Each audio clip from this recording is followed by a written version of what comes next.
Here in America, we believe in equality and individual achievement. We have a hard time talking about social class because it means admitting inequality exists and that it's important. And it means admitting that success or failure might not be mostly a matter of personal ability and effort. And it means that the speaker might have to notice or admit that he or she isn't actually middle class and may even be in a stigmatized category like poor. In American culture, middle class is not a value-neutral term describing objective reality. Middle class implies normality and morality. Working class implies subordination and inferiority, but not necessarily immorality. A working class person can be pitied or mocked, but they're not greeted with horror or contempt. On the other hand, very few people will admit to being rich or well off either. Our egalitarian values encourage us to play down differences and claims of superiority. Poor, though, in the common discourse, usually implies lazy or stupid or both, and there's also frequently the assumption that anyone who is poor is abusing the system. You know, a deadbeat leech who's content to be supported by the hard work of others. In mainstream discourses, to be poor is to be at fault for one's own poverty and immoral. We have a lot of stereotypes about the poor, that the poor are lazy, that poverty only happens to people that deserve it, and that if a person is poor, they will always be poor. These are lies. 40% of the poor are under age 18. Given the kinds of jobs you can get if you don't have a high school diploma, and given that there are laws in place to limit how much young people can work, well, if you're under 18 and you're poor, it can't be because you are lazy.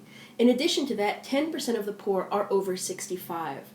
We assume that by the time you reach 65, that's retirement age, and you've worked all your life, and you shouldn't have to work anymore. But in addition, there are still a number of jobs out there that have a mandatory retirement age. So what are you going to do? What are your options if you're over 65 and poor? In addition to that, 11% of the people categorized as poor are already working as many hours as they can get. But see, working doesn't always help, because you need 150% of the minimum wage just to get your family above the poverty line. And the people working at these minimum wage jobs are the people who get laid off when the economy dips. And even while you've got the job, there are limits to what you can get. Walmart for decades has kept people below full-time to avoid having to pay benefits. So the government picks up those people's health care instead of the employers. Also, we have 25,000 military families who qualify right now for food stamps. So, more than half of the people who are poor are too old to work, too young to work, or working. So they cannot be poor because they are lazy. And notice, we still haven't covered the disabled, the mentally ill, people living on Indian reservations with 30% unemployment, and so forth. In fact, half of Americans will spend at least a year below the poverty line.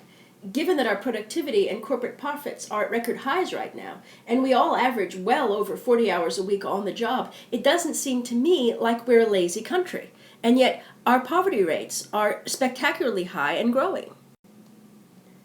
In addition, while it's true that growing up poor increases the likelihood that a person will drop out of high school and that a person will be poor as an adult, most poor kids finish high school, and most kids who are poor as children are not poor as adults.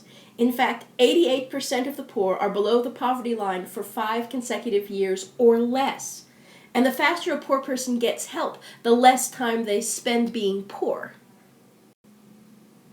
So, what causes temporary poverty or a small slide down the rungs of social class?